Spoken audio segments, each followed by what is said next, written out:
본문의 말씀 요한복음 12장 12절에서 13절 말씀 중심에서 왕이신 예수님이라는 제목으로 함께 말씀을 통해 은혜 나누기를 원합니다. 오늘은 일명 종려주일이라 그렇게 교회 원력상 이름을 가지게 됩니다. 부활주일 한 주일 앞두고 그리고 예수님의 고난이 시작되는 종려주일의 의미를 가지고 있습니다.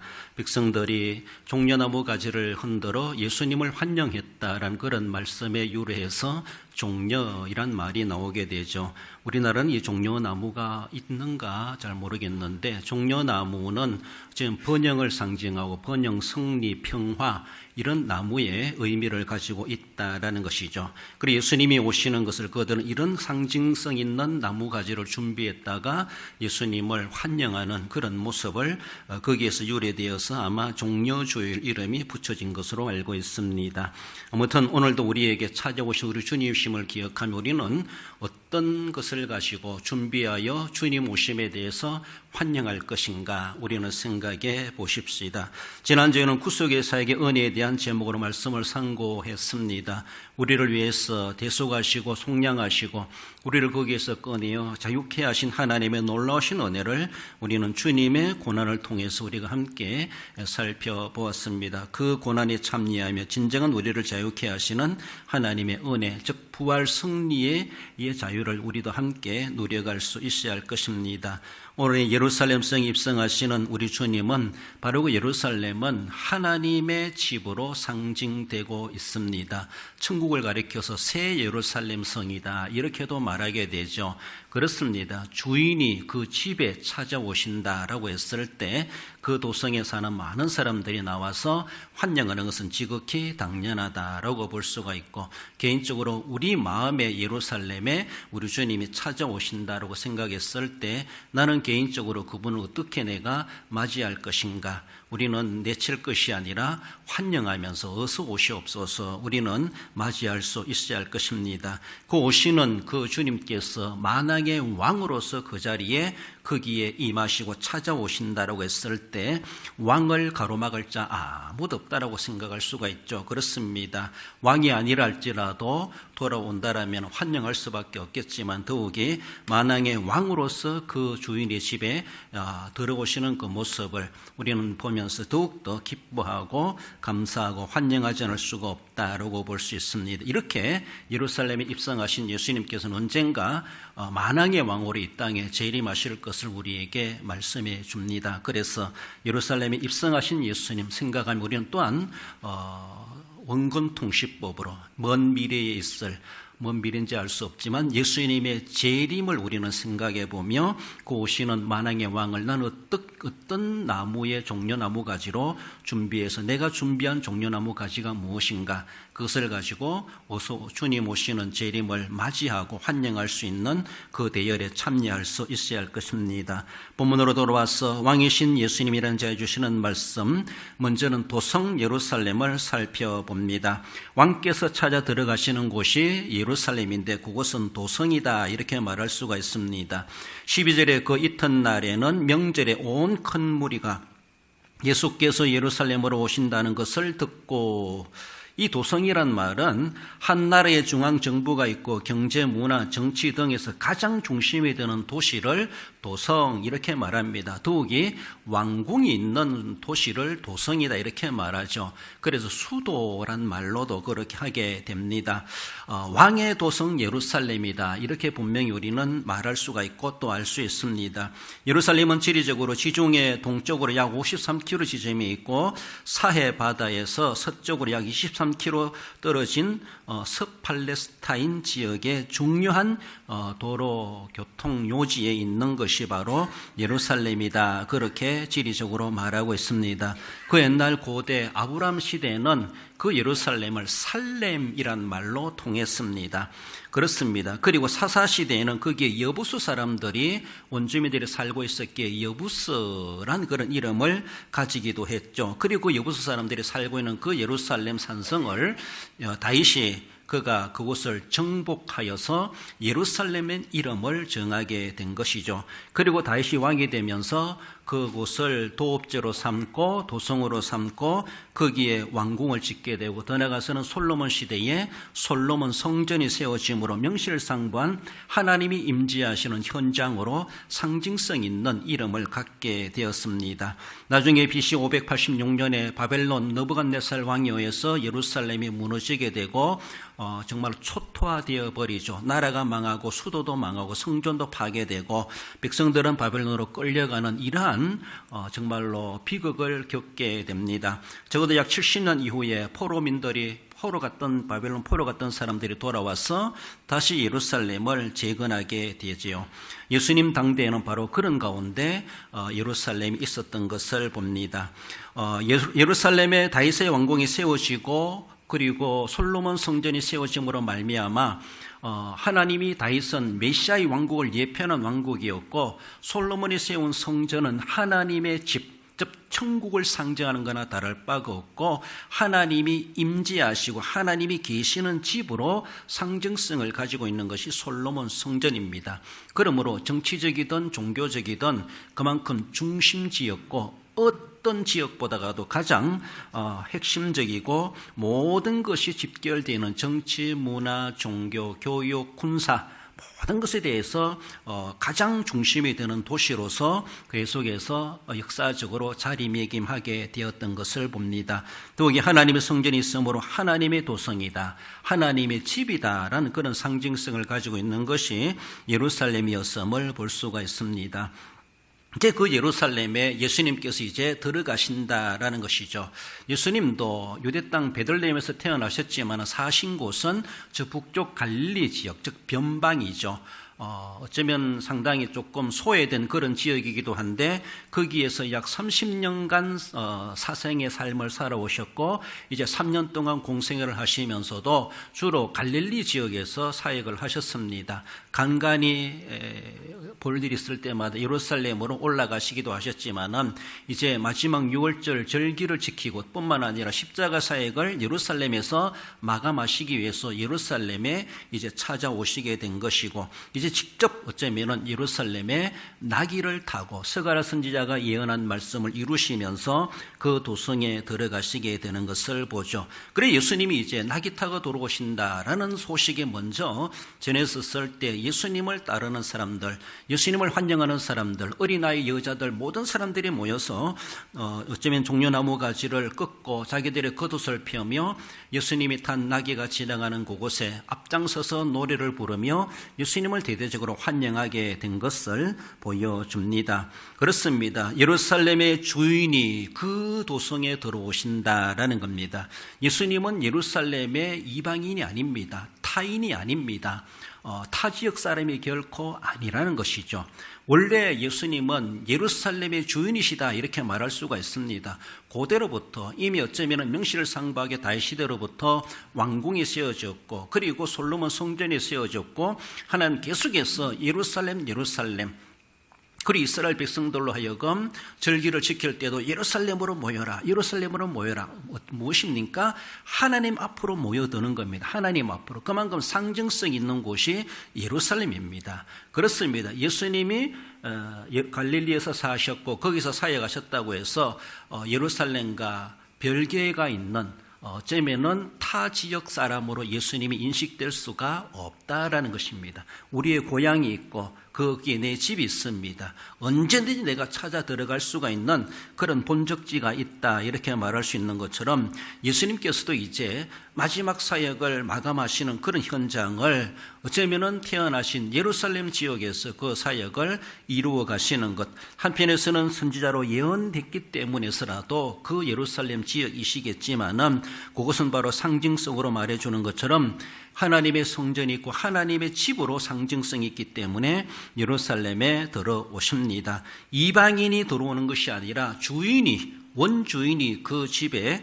들어오심에 대해서, 정말로 예루살렘의 주인이신 하나님께서 들어오심에 대해서 그 도성 사람들이 어떤 자세를 가져야 될 것인가 라고 하는 것을 우리는 생각해 봅니다. 시편 기자는 그렇게 노래했습니다. 24편 9절 10절에 보면은 문들아 너의 머리를 들지어다, 영원한 문들아 들릴지어다, 영광의 왕이 들어가시리로다.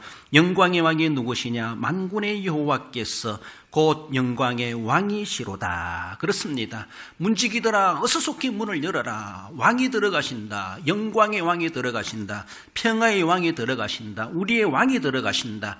문지기들아 어서 속히 문을 활짝 열어놓아라. 이렇게 외치면서 왕의 들어오심에 대해서 온 도성 사람들이 환영하며 열렬히 그렇게 어서 오시기를 환영하는 그런 모습을 보여주고, 그런 노래를 이미 시편기를 통해서 보여주고 그렇게 들어가실 것을 예언해 주기도 했습니다. 예수님은 바로 이 땅에 왕으로 오셨습니다. 어쩌면은 사람의 몸을 입고 종의 형체를 가지고 대속의 제물로 섬기려고 오셨다라고 주님은 말씀하셨지만은 근본 우리 예수님은 하나님이십니다. 그는 왕이신데 그 모든 왕복을 버리시고 내려놓으시고 우리와 똑같은 옷을 입으시고 육체의 몸을 입으시고 율법 아래 내려오셔서 우리를 위해서 섬기시고 이제 마지막 대속의 제물로 섬기시기 위해서 예루살렘으로 그래도 형식을 갖추어서 나귀를 타고 거기에 왕의 자격을 가지고 들어오십니다. 내가 왕이다 라고 하며 그렇게 행세를 부리기 위해서 오시는 것은 아니죠. 하나의 예언의 말씀을 이룰 뿐만 아니라 왕은 진정코 남의 위에 군림하는 자가 아니라 그들을 위해서 섬기는 왕이고 그들을 위해서 희생하는 왕이고, 이것이 진짠 왕도의 모습을 예수님이 보여주십니다. 그렇습니다. 영광의 왕이 누구시냐? 만군의 여호와께서 곧 영광의 왕이시로다. 그 왕께서 이제 인간의 몸을 입고 오셨지만은 이제 나귀라도 타셔서 예루살렘에 들어오신데, 그 예루살렘이 딴 곳이 아니라 바로 내 마음의 내 마음이 바로 예루살렘이다라고 생각했을 때 내 마음 속에 들어오시는 주님을 우리는 문 밖에 세워놓을 수가 없습니다. 문들아 들릴지어다. 문을 활짝 열어라. 그리고 주님을 맞이하라고 말하는 것처럼 우리는 예수님이 예루살렘에 환영받으며 들어가셨던 것처럼, 그리고 왕의 자격으로 환영받으며 들어가셨던 것처럼 내 인생의 주인이시죠. 내 인생의 왕으로서 우리는 우리 마음의 중앙자리에 주님의 자리를 비워두고 주님 오시기를 우리는 맞이하고 기다리고, 주님 오셨으면 기꺼이 나의 왕이십니다. 어서 오시옵소서. 우리는 주님을 환영할 수 있어야 됩니다. 그렇습니다. 그 도성에 따라 있는 것이 아니라 우리 내 마음이 도성이요, 주님이 찾아오시는 주님이 진정한 내 인생의 주인이심을 우리는 알고 왕으로 모시고 왕이신 예수님을 우리는 맞이함으로 그 왕되심에 대해서 인정하고 그의 은총을 우리는 기다릴 수 있어야 할 것입니다. 왕이신 예수님 나아가서는 환영하는 무리를 반겨봅니다.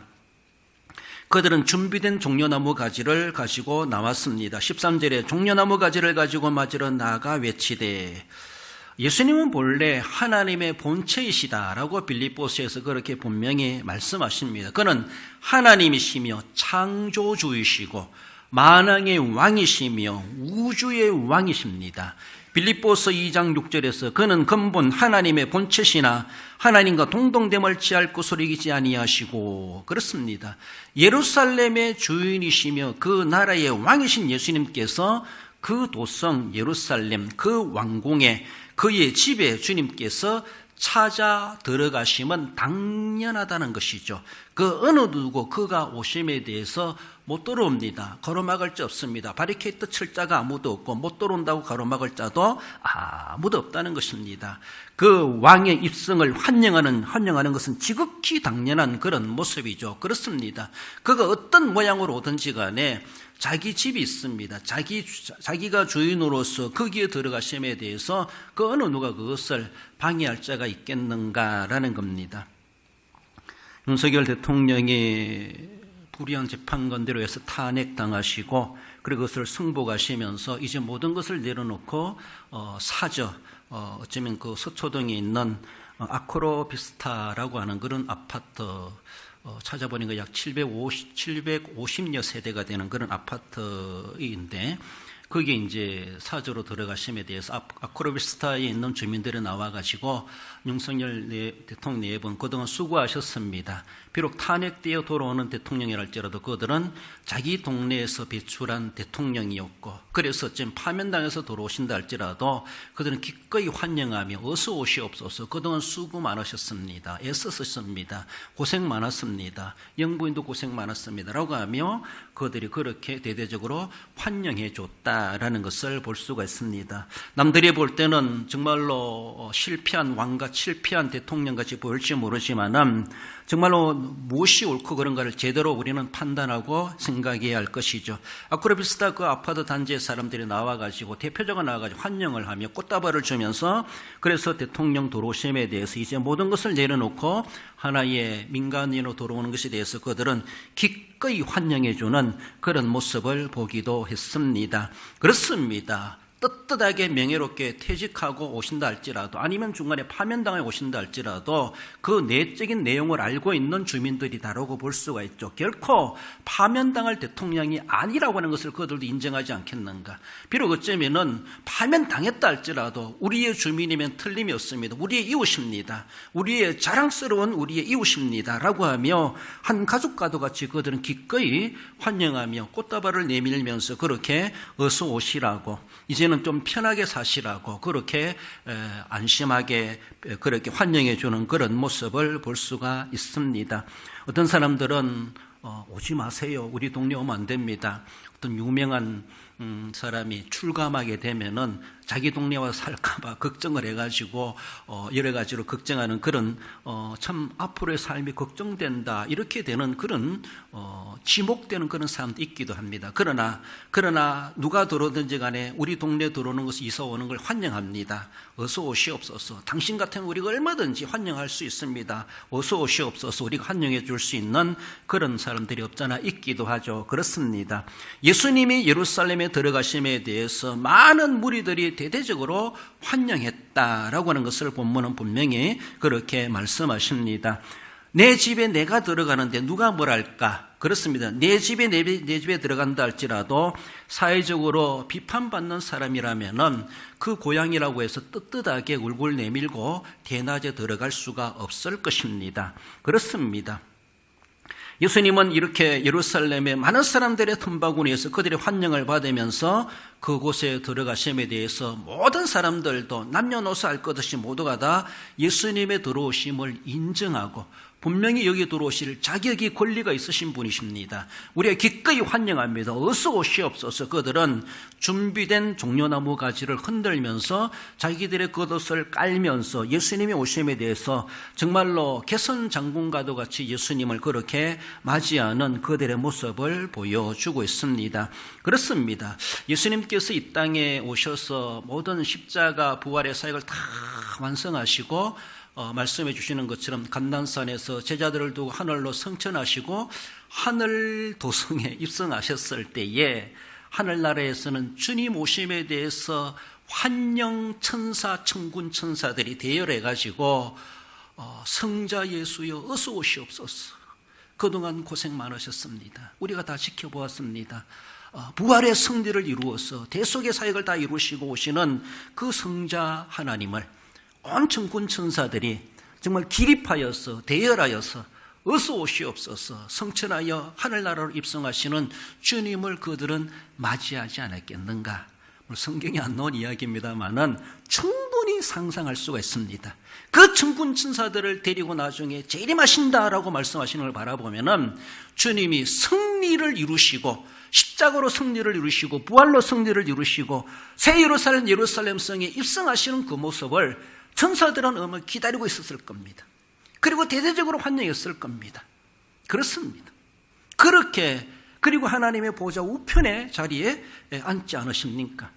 그렇게 영광의 왕으로 신분성계가 되시고 하나님의 본체 동등되심의 자리로 돌아가시는 예수님의 성천의 그 모습을 우리는 성천 이후의 예수님의 권세를 예수님의 영광을 우리는 그렇게 상상해 볼 수가 있습니다. 그렇습니다.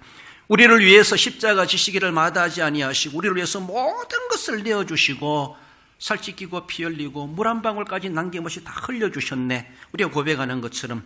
그리고 죽는 자가 내려가는 무덤에까지 내려가시고 들어가서는 지옥까지도 갔다 오셨다. 이렇게까지 표현할 만큼 인간들이, 죄인들이 당하는 모든 저주를 안고 저주 속에 그렇게 고난을 당하신 우리 주님이시고, 그리고 부활로 승리하시고 성천하시고 하나님의 보좌 우편에 앉으신 우리 주님의 그 영광이 얼마나 아름다운 모습인가. 그래서 대대적으로 환영할 수밖에 없는 천군 천사들이 아니었겠는가, 그렇게 보여줍니다. 이처럼 만왕의 왕이신 예수님께서 이제는 앞으로는 재림하실 것을 말씀하고 있습니다.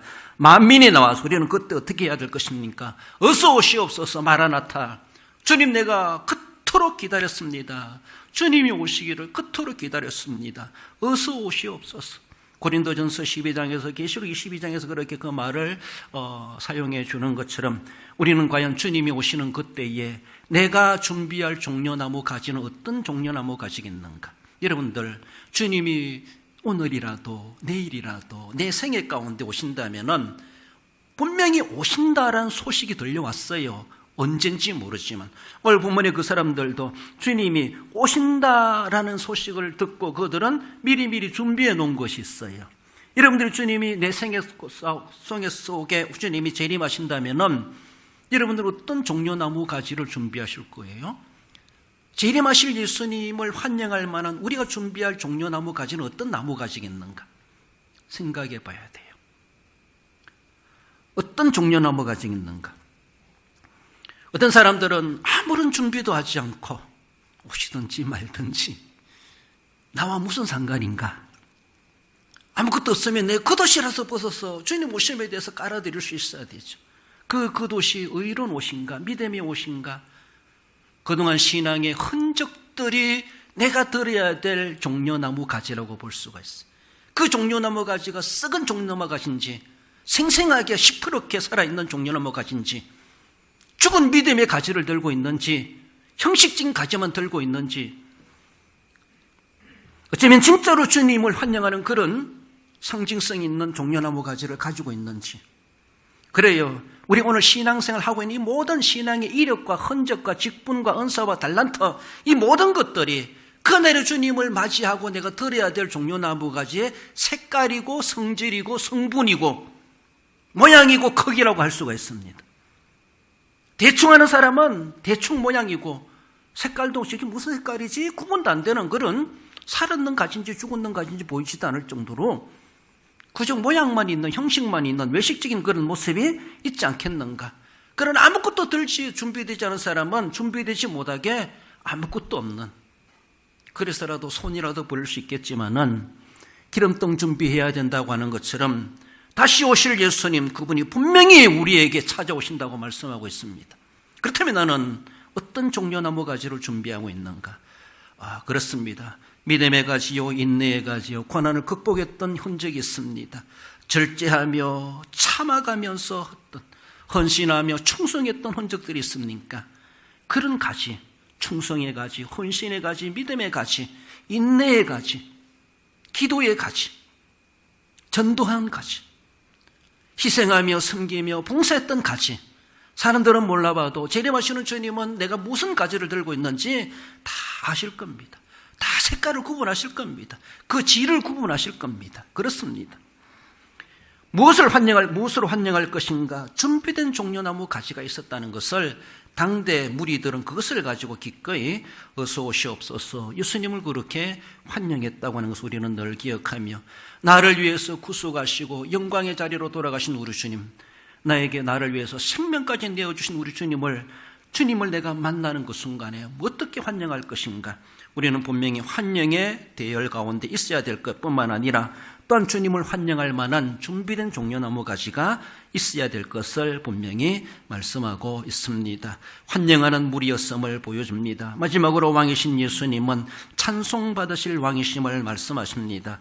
유일하신 섬김의 대상 우리의 주님이시다라고 하는 것이죠. 다른 이는 없나니 오직 예수님만이 우리가 경배해야 될, 예배받으실, 찬송받으실 우리 주님 왕되심을 우리는 고백해야 할 것입니다. 13절 하반절에 호산나 찬송하리로다 주의 이름으로 오시는 이곳 이스라엘의 왕이시여 하더라.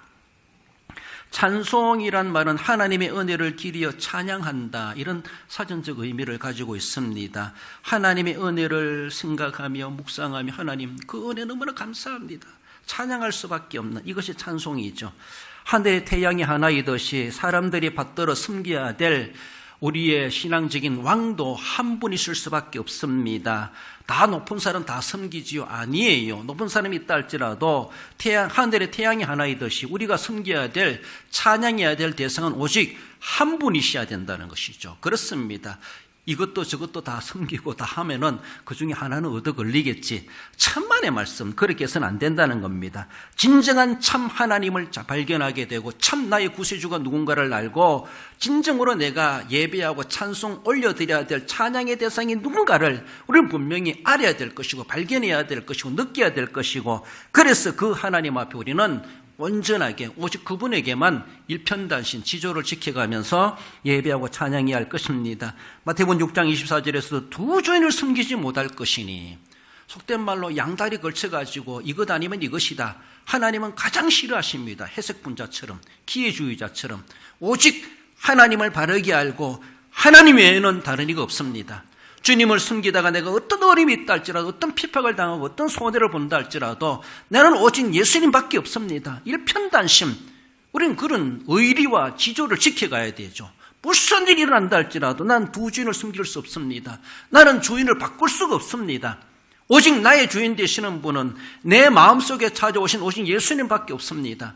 예수님만이 나의 인생의 주인이시고 나의 중앙자리에 앉아 계실 나의 왕이십니다. 우리는 영원히 그렇게 인정해야 되고 그분을 섬기고 그분의 이름으로 살아가다 보면 어떤 어려움이 있다 할지라도 그래도 예수님은 나의 주님이십니다. 그래도 나의 찬송받으실 만왕의 왕이십니다. 나의 주이십니다. 우리는 그렇게 고백할 수 있어야 할 것이죠. 그렇습니다. 예배와 경배와 섬김의 유일한 대상은 예수 그리스도 외에 다른 일을 둘 수가 없습니다. 다른 일을 대체할 수도 없습니다. 다른 일로 바꾸치게 할 수도 없습니다.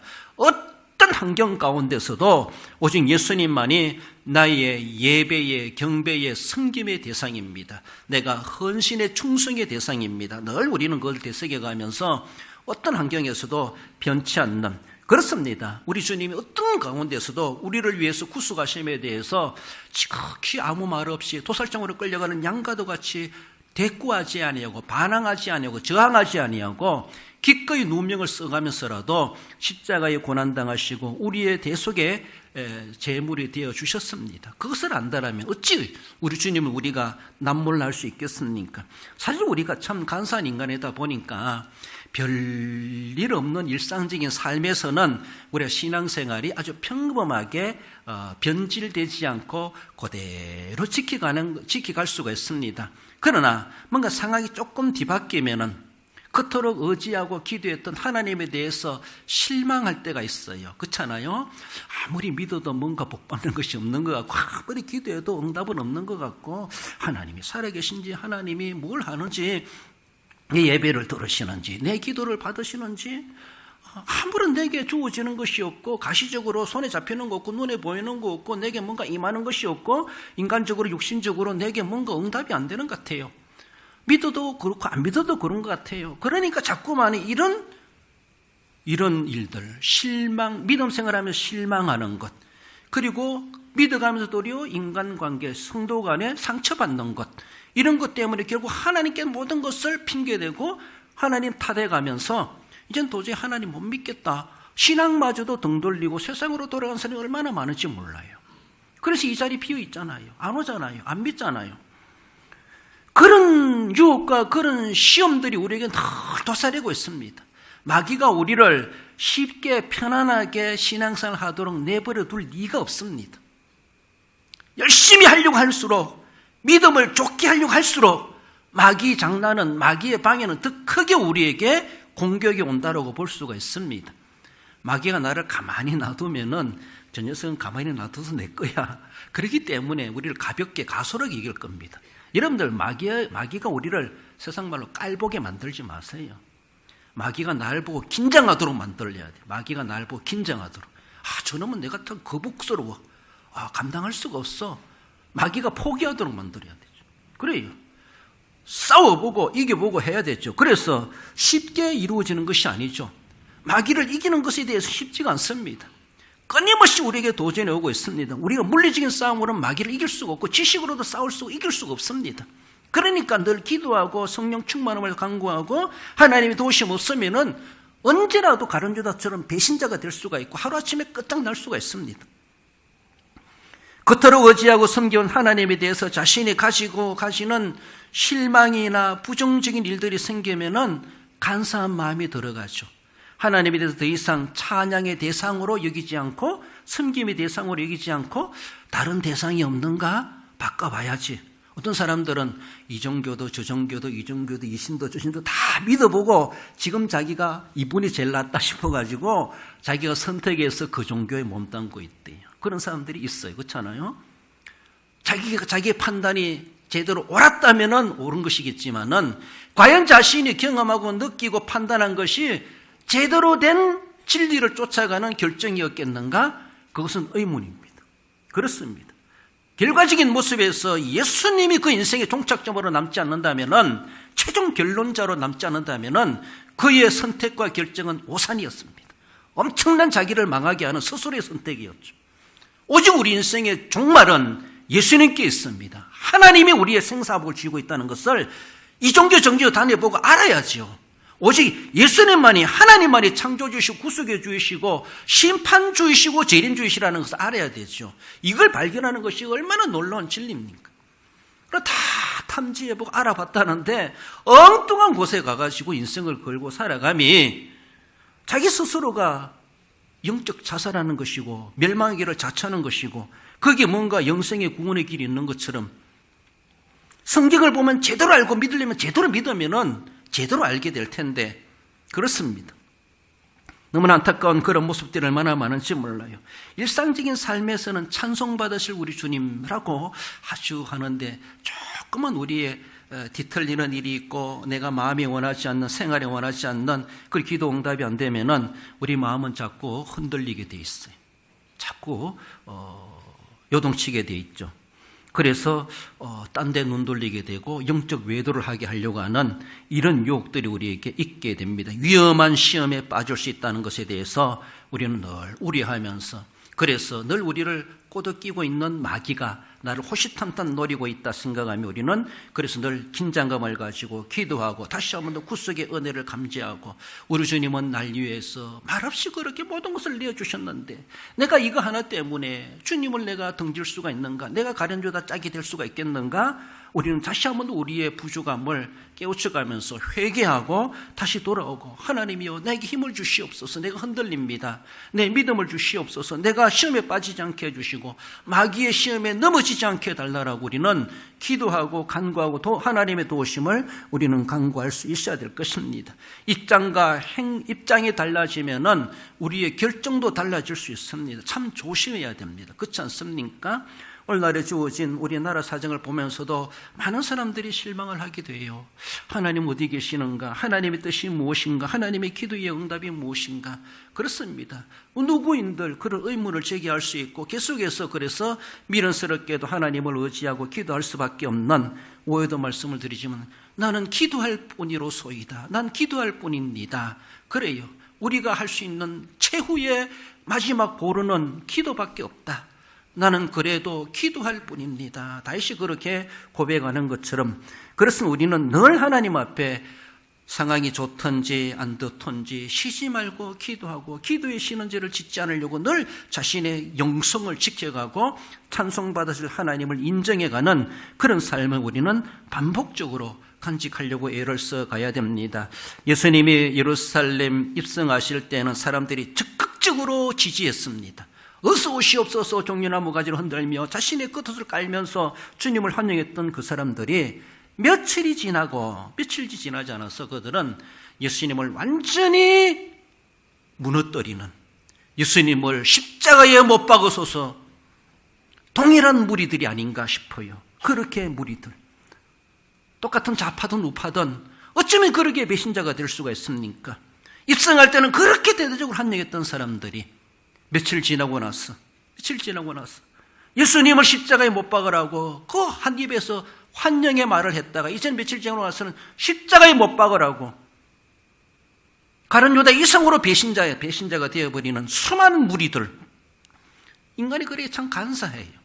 우리 간사함을 다스리지 않으면은 나도 어느 순간인가 획 돌아갈 수 있어요. 마귀는 우리는 완전히 꺾어버리고 우리를 요절나게 할 수가 있습니다. 처참한 종말이 되게 하실 수가 있습니다. 마귀는.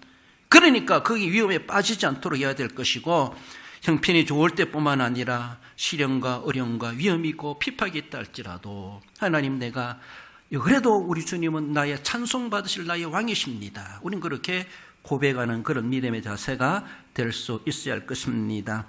마태복음 27장 23절에 보면 그들이 더욱 소리질러 이르되 십자가에 못 박혀야 하겠나이다 하는지라. 어쩌면은 그렇게 환영했던 사람들이 주일날 그러겠다면은 목요일날 그리고 금요일날 새벽에 예수님을 십자가에 못 박으라고 그리 소리칠 수가 있습니까? 너무나도 간사한 인간들의 이러한 모습들. 그러나 신실한 성도들은 그렇지 않습니다. 그 중에서도 소수의 사람들은 예수님이 십자가의 뒤를 따르면서 울면서 주님의 십자가를 안타깝게 여기면서 그 파면당하시는 예수님의 모습, 불의한 재판관에 의하여서 파면당하는 예수님을 뒤따라오면서 자기들이 물리적으로 어떻게 할 수 없어가지고 그저 울 수밖에 없고 그저 기도할 뿐이다 라고 하며 주님의 뒤를 따르는, 십자가의 뒤를 따르는, 십자가에 달리신 예수님을 그저 쳐다볼 수밖에 없는 그 갈릴리 여인들처럼 너무나도 안타까운 현실이지만은, 그래서라도 주님은 그렇게라도 달리셔서 우리의 대속의 제물이 되시고 죽음으로 끝나지 아니하시고 부활로 보란듯이 승리하신 영광이 우리 주님이심을 보여줍니다. 그렇습니다. 우리 읽어봅시다. 마태복음 10장 22절입니다. 또 너희가 내 이름으로 말미암아 모든 사람에게 미움을 받을 것이나 나중까지 견디는 자는 구원을 얻으리라. 할렐루야. 그렇습니다.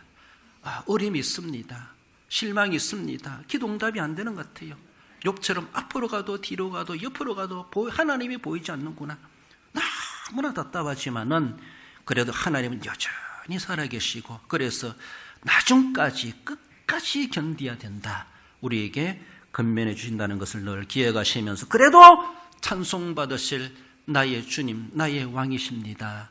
그래도 예수님은 나의 왕이십니다. 우리는 늘 고백하며 주님이 아무런 묵묵보답 응답이 없다 할지라도 우리의 신앙의 고백과 우리의 신앙은 변질되지 말아야 할 것입니다. 말씀을 맺습니다. 왕이신 우리의 예수님은 우리 내 마음의 도성에 찾아오시는 왕이심을 기억하고 우리는 환영하십시다. 믿음의 종려나무 가지로 재림하실 예수님 우리는 맞을 준비해 갈 수 있어야 할 것입니다. 다른 것이 아니라 한마디로 말한다면은 믿음 준비, 믿음의 종려나무 가지, 우리는 미리미리 준비해 놔야 할 것입니다. 영원불변 찬송받으실 나의 왕 되신, 우리의 왕 되신 예수님이심을 늘 고백하며 입으로 시인하며 그 왕 되신 주님께 찬송이 끊이지 말아야 될 것입니다. 다시 오실 왕 예수님을 우리는 늘 기다리면서 부활의 주님, 승리의 주님, 재림의 주님을 기다리면서 끝까지 믿음에 변치 아니하고 나중까지 견디는 자로서 구원의 완성을 보는 우리 복된 우리 성도 모두가 되시기를 주님의 이름으로 축원드립니다.